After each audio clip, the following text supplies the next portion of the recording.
The Bible. It's 66 books of history, stories, letters, and poetry that fit together to form God's one big story.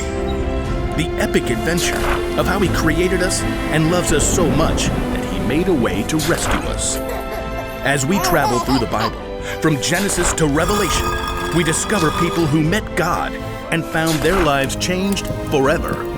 Now, for an amazing story, inspired by the book of Revelation, chapter 21, verses 3 to 5. John squinted against the blinding glare of the afternoon sun. Just a short distance away, frothy waves crashed against craggy rocks and foamed over white sands. This island of Patmos was isolated and rocky, but the view was stunning, surrounded by brilliant blue sea and sky. The most beautiful prison on earth. Though he wasn't chained up, John was in jail. The Roman emperor, who was unable to make John stop preaching about Jesus, had exiled him to this prison colony where many prisoners worked in the mines. There was no way off the island, so John was now very old, living out his final years on the island of Patmos with a handful of criminals. I can share the story of Jesus with them too.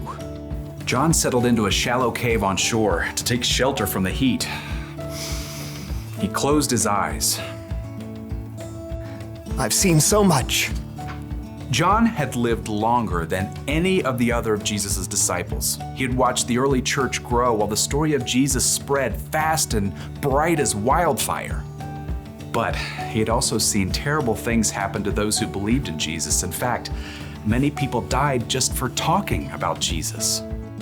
We saw everything Jesus did. We can believe He'll be with us forever, even through death. Despite the threats and persecution, more people than ever were following Jesus. God's story was traveling from one end of the world to the other, just like Jesus said it would. I wonder why I've been allowed to live this long. In the cool of the shallow cave, John began to relax. His head was nodding, until a voice like a trumpet sounded behind him. Write on a scroll what you see. John blinked. Was he awake or dreaming? Wait, what? I don't see. Oh. Turning, John saw Jesus himself, his eyes blazing with intensity. Do not be afraid. I was dead, but look, I am alive forever and ever.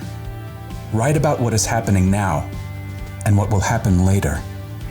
John's mind worked quickly, trying to grasp what was happening. It appeared that God was trying to show him a picture of things that would happen in the future, and he wanted John to write them down and show them to others so that they could believe too. Yes, Lord. Do you mind if I grab a scroll? Oh, and a quill. I don't want to forget anything. John watched, amazed, as God showed him many things that were coming. Some were wonderful. Some were terrible. Some were mysterious. After the vision ended, John began a letter to several of the new churches. I, John, am writing this. I am a friend who suffers like you. As members of Jesus' royal family, we can put up with anything that happens to us. John explained every strange and amazing thing he had seen. Some of it made him tremble. Others wouldn't make sense until the right time had come. But the last part of his vision, That's the very best part. I can't wait to write all about it. God had shown John how the whole story will turn out for everyone who believes in Jesus. Carefully, he recalled all the incredible things he'd seen. How am I going to do this? I mean, there's no way that words can capture it. But I have to try. It's just a picture. Until they get to see for themselves how real and breathtaking it will be. I saw a new heaven and a new earth.